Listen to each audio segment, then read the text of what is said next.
Panorama group, जो सोचता है वो करता है।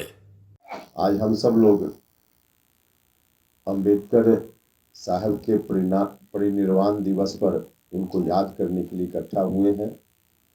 तो मैं सबसे पहले अपनी ओर से, आप सभी लोगों की ओर से, पूरी पार्टी की ओर से अंबेडकर साहब के चरणों में श्रद्धा सुमन अर्पित करते हैं, श्रद्धांजलि अर्पित करते हैं।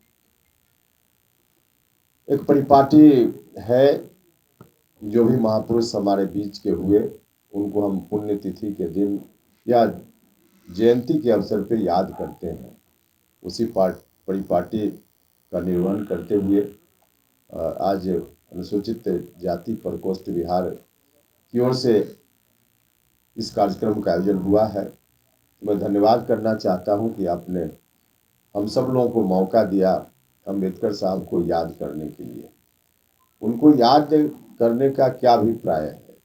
उनको याद हम इसलिए करते हैं कि उनका जो योगदान हमारे देश के प्रति, दुनिया के प्रति, समाज के प्रति रहा है, उसको हम याद करते हुए उससे प्रेरणा ग्रहण करें। और वाकई डॉक्टर अंबेडकर साहब का पूरा जीवन काल जिस तरह से संघर्ष में गुजरा और उस संघर्ष को करते हुए कभी उन्होंने हार नहीं मानी। दूसरा व्यक्ति होता तो शायद उस संघर्ष के दौर में ही मैदान छोड़कर अलग हो जाता, क्योंकि कितनी कठिनाइयों से भरा हुआ उनका जीवन था। उस समय जो समाज की स्थिति थी, ऐसी स्थिति थी कि आदमी आदमी से कहा जाता था कि अछूत है, छुआ जाता था। उस परिस्थिति में न सिर्फ अपने देश में उन्होंने शिक्षा ग्रहण की, बल्कि कहीं से उनको अवसर मिला तो विदेश में जाकर भी शिक्षा ग्रहण की। डॉक्टर अंबेडकर जिस परिवार से आते थे और जो सामाजिक स्थिति थी, उस स्थिति में, उस कठिन परिस्थिति में भी कोई अगर उनके साथ खड़ा हुआ नहीं होता तो विदेश जाकर शिक्षा ग्रहण करने की स्थिति नहीं बनती। लेकिन कहा जाता है कि जब आदमी कोशिश करता है तो रास्ता निकल ही जाता है। तो उन्होंने कोशिश की, रास्ता निकला और विदेश जाकर उन्होंने शिक्षा ग्रहण की। इससे हम लोगों को इस बात की प्रेरणा लेनी चाहिए कि काम कठिन भी हो और अगर हम निकल पड़े तो निश्चित रूप से मदद करने वाले लोग मिल ही जाते हैं, रास्ता निकल ही जाता है। तो रास्ता निकला और उन्होंने शिक्षा ग्रहण की, देश दुनिया को देखा। उस वक्त उन्होंने इस बात की आवश्यकता महसूस की थी। और आज भी हम जब इस व्यवस्था पर ध्यान देते हैं, शिक्षा की स्थिति पर, खासकर जो गरीब लोग हैं, तो आज भी शिक्षा का मुकम्मल इंतजाम नहीं हो पाया है। यह हम सब लोगों के लिए सोच का विषय है। एक तरह से कहा जाए कि दुर्भाग्यपूर्ण स्थिति यह है, जिनके ऊपर जवाबदेही लोग देते रहे हैं शिक्षा में सुधार के लिए, उन लोगों ने दूसरे कार्यों में रुचि ली, लेकिन शिक्षा के क्षेत्र में जितना काम होना चाहिए था नहीं हो पाया। तो आज हम सब लोगों को इस बात का भी संकल्प लेना चाहिए कि हम लोग एक राजनीतिक कार्यकर्ता के रूप में, सामाजिक कार्यकर्ता के रूप में जो कुछ भी कर रहे हैं उसमें शिक्षा का प्रचार प्रसार, शिक्षा में सुधार के लिए जो कुछ भी हम कर सकते हैं, इस बात पर सबसे पहली नज़र हमारी होनी चाहिए, सबसे पहला ध्यान हमारा होना चाहिए। हम लोग पहले भी करते रहे, आगे भी करते रहें, इस बात का संकल्प हम सब लोग लें। यहाँ से डॉक्टर अंबेडकर ने जिस संविधान को दिया, जो दस्तावेज हमको दिया, यह इस दस्तावेज में उन्होंने जो कुछ भी लिखा है, अगर उसका भी ठीक ठाक ढंग से पालन हो गया होता तो आज समाज कहाँ से कहाँ चला गया होता। लेकिन उसमें भी बहुत सारी बातें जो उस वक्त लिख दी गई वहीं तक सीमित है, उसको कार्य रूप देने की कोशिश नहीं हुई है। और उसमें सबसे बड़ा है गरीबों को न्याय कैसे मिले, गरीबों को न्याय मिले, इस बात का जब हम ध्यान करते हैं तो न्यायपालिका की ओर हमारा ध्यान जाता है।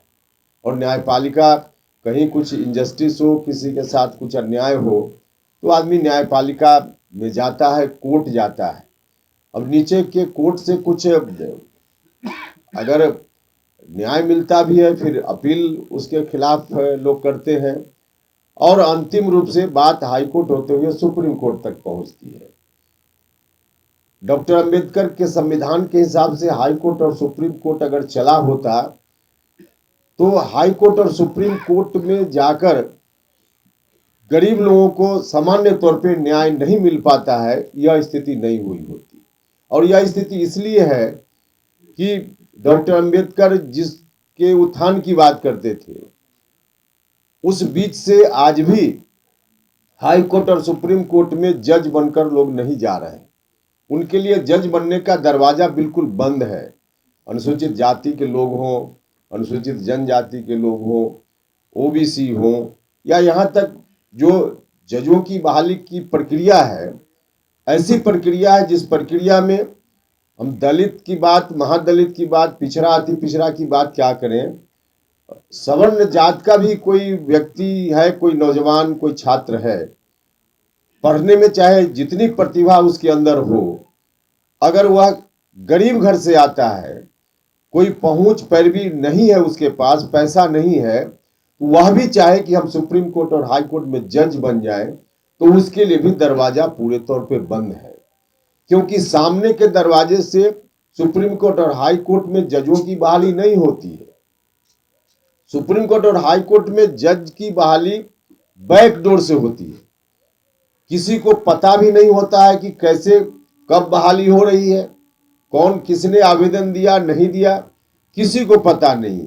जिसका सिलेक्शन होता है उसका सिलेक्शन क्यों उसी का हुआ, यह पूछने का अधिकार, सूचना का जो अधिकार मिला है हम लोगों को, देश के नागरिकों को, उसके तहत भी कोई पूछ नहीं सकता है कि अमुक व्यक्ति जज कैसे बन गया। तो इस तरह की जो प्रक्रिया है, इस प्रक्रिया में जो लोग पहले से जज बने हुए हैं, जब कोई पूछने वाला है ही नहीं और पूछने के लिए चारों तरफ से मनाही है, तो स्वाभाविक रूप से मानव की जो कमजोरी होती है, उस कमजोरी के कारण जो पहले से जज बने हुए हैं उनको मौका मिल जाता है।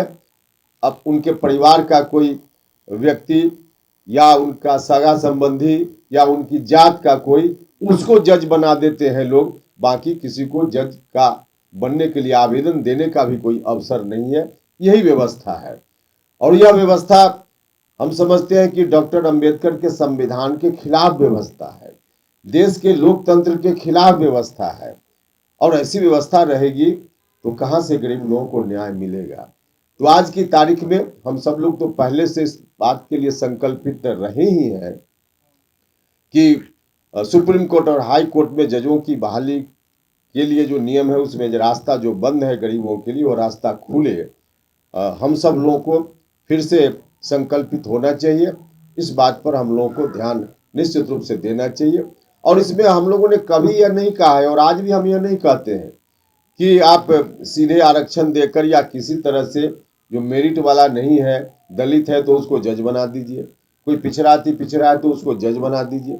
हम कभी ऐसा नहीं चाहते। हमारी तो मान्यता रही, हमारी मांग रही है, हम तो कहते रहे और आज भी उस मांग को दोहराते हैं कि जिस तरह से एसपी कलेक्टर की बहाली होती है, एसपी कलेक्टर की बहाली के लिए विज्ञापन निकलता है, आवेदन आमंत्रित किए जाते हैं और जो लोग भी उसका पात्र होता है उसमें आवेदन करता है, खुली प्रतियोगिता परीक्षा में बैठता है, जो पास करता है वह आईएएस आईपीएस हो जाता है, किसी जात किसी धर्म, गरीब घर का बच्चा हो अमीर घर का बच्चा हो। यही व्यवस्था सुप्रीम कोर्ट और हाई कोर्ट के जज के बहाली के लिए भी होनी चाहिए। वहां भी खुली प्रतियोगिता होनी चाहिए। उस प्रतियोगिता परीक्षा में जो बैठेगा, पास करेगा, वह जज बन जाएगा।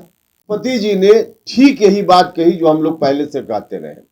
उन्होंने भी कहा कि उच्चतर न्यायपालिका में जजों की बहाली के लिए प्रतियोगिता परीक्षा आईएएस आईपीएस की तरह क्यों न हो।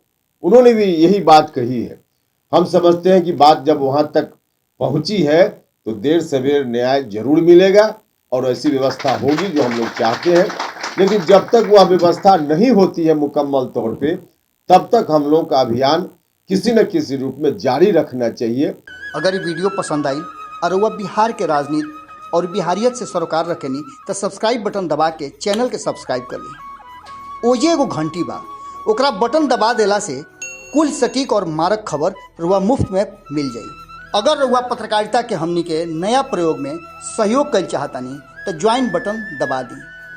पेटीएम नंबर नोट कर ली 9386816700। धन्यवाद।